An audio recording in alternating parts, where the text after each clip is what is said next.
Hey guys, আমি মুক্তা চলে এসেছি নতুন একটা ভিডিও নিয়ে। তো আজকে হচ্ছে সোমবার, অফিস থেকে এসেছে। কখন এসেছি বলো? 4টার সময়। তারপরে শুয়েছিলাম। এটা ভিডিও হচ্ছে ভাই, ভালো করে বলো। অফিস থেকে এসে একটু রেস্ট নিয়েছিলাম। তো আজকে আবার জিতের বাড়িতে বিরিয়ানি পার্টি। তো জিত আমাদের নিমন্ত্রণ করেছে যে বিরিয়ানি খাওয়ার জন্য। অনেকদিন পর আমারও খুব ইচ্ছা যে বিরিয়ানি খাওয়া। অনেকদিন ধরে আমার বিরিয়ানি ভালো লাগে আর কি। 1 বছর হয়ে গেছে মনে হয়। তো ভালো লাগে না আমার। 1 বছর হয়ে গেছে বিরিয়ানি খাই না। 1 বছরেরও বেশি মনে হয়। হ্যাঁ, ওরকম ট্রেনে খেয়েছিলে না? বাড়িতে ট্রেনে ওটা তো বাজে বাবা টেস্ট। চলো এবার আমরা বেরোচ্ছি। আর ও তো নিচে চলে গেছে স্কুটি বের করার জন্য। আমি একটু লেট করে নিচের দিকে নামছি। বিরিয়ানি অবশ্য আমি খাই না, কারণ সবাই মানে বলছে আর কি। ঠিক আছে চলো, সবার সঙ্গে থাকলে মিলেমিশে একটু থাকতে হয়।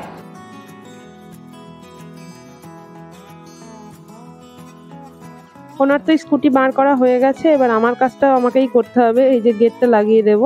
তো চলো এবার যাওয়া যাক। তো উঠে পড়েছি স্কুটিতে।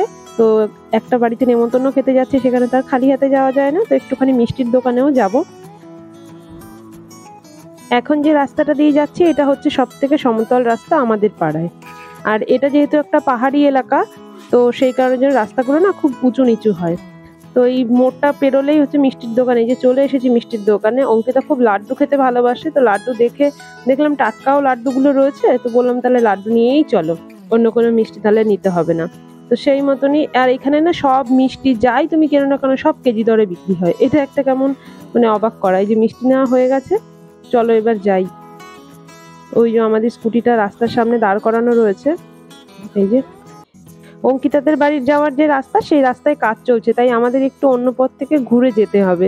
তো সেই কারণের জন্য একটুখানি টাইমটাও বেশি লাগবে। আর এখন দেখো সন্ধ্যে কিন্তু 7:30 মতন প্রায় বেজেই গেছে। কেউ বলবে 7:30 বাজে। তো চলে এসেছি আমরা। এই যে স্কুটিতে করে আসলে না চুলগুলো বড় এলোমেলো হয়ে যায়। চলো এবার গিয়ে অঙ্কিতাকে ডাকি। ওই একজন আগে আগে চলে গেছে, ওখানে ও গিয়ে ডাকছে। আর জানলা থেকে বাইরে দেখো এত বড় বড় অ্যালোভেরা চাষ করেছে এরা। তো আমি তো ভাবছিলাম যে এখানের ওই লোকটাকে বলে একটা অ্যালোভেরার চারা নিয়ে যদি লাগাতে পারি। দেখি সামনের দিন যখন আসবো তখন ওনাকে বলবো। আর অঙ্কিতাদের বাড়ি এসে অমনি দেখছি ওদের এই যে আলমারির পাল্লা দুটো লাগিয়েছে, দেখতে এখন খুব সুন্দর হয়েছে। ঘরের লুকটাই পুরো বদলে গেছে। আর অঙ্কিতাদের বাড়িতে আসলে আমার এই জানলা দিয়ে খালি বাইরে তাকিয়ে থাকতে ইচ্ছা করে। এটা একটা খাল, এটাকে এত সুন্দর পরিকল্পনা করছে, তাকিয়ে থাকার মতনই।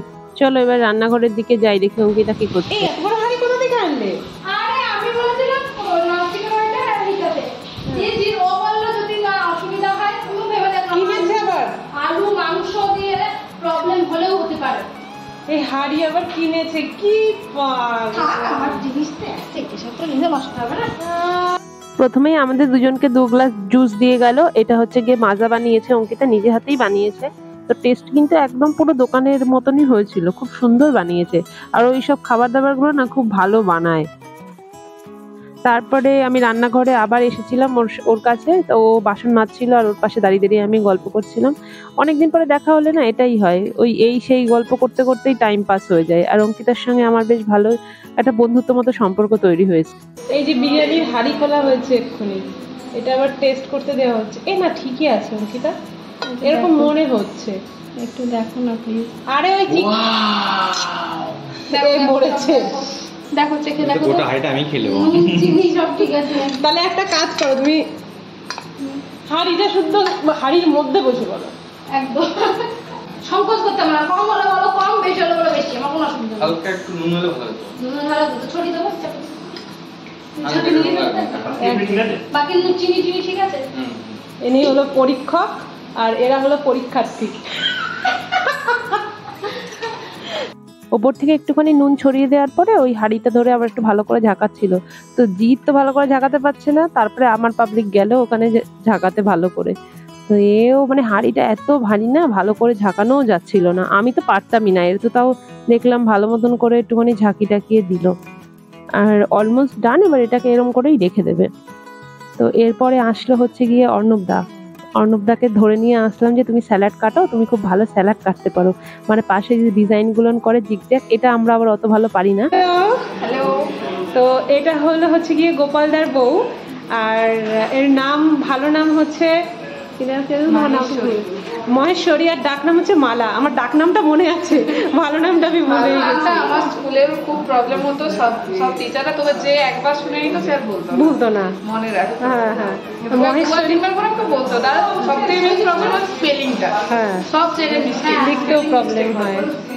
তো তোমার উদয়পুরে কেমন লাগছে বলো? উদয়পুরে এমন করছো, গরম লাগছে। আর এদিকে বিরিয়ানির হাঁড়ি খোলা হয়েছে, এবার ওই সাইডে যেগুলো স্ট্যাপেল করে দিয়েছিল সেই স্ট্যাপেলগুলো খুলে দিচ্ছে। থালা বাটি সব রেডি। তো এই যে খেতে বসেছে, আমাদের স্পেসটা একটুখানি ন্যারো হয়ে গেছে, তো ঠিক আছে। বিরিয়ানির টেস্টের সঙ্গে স্পেসের কোনো সম্পর্ক নেই। তো সবাই বলো কেমন লাগছে? খুব ভালো হয়েছে। অঙ্কিতা তুমি ক পেয়েছো? ক পেয়েছি আমি। দেবো। আমাদের আজকে মেনু হচ্ছে এই যে বিরিয়ানি আর হচ্ছে গিয়ে চিকেন কষা।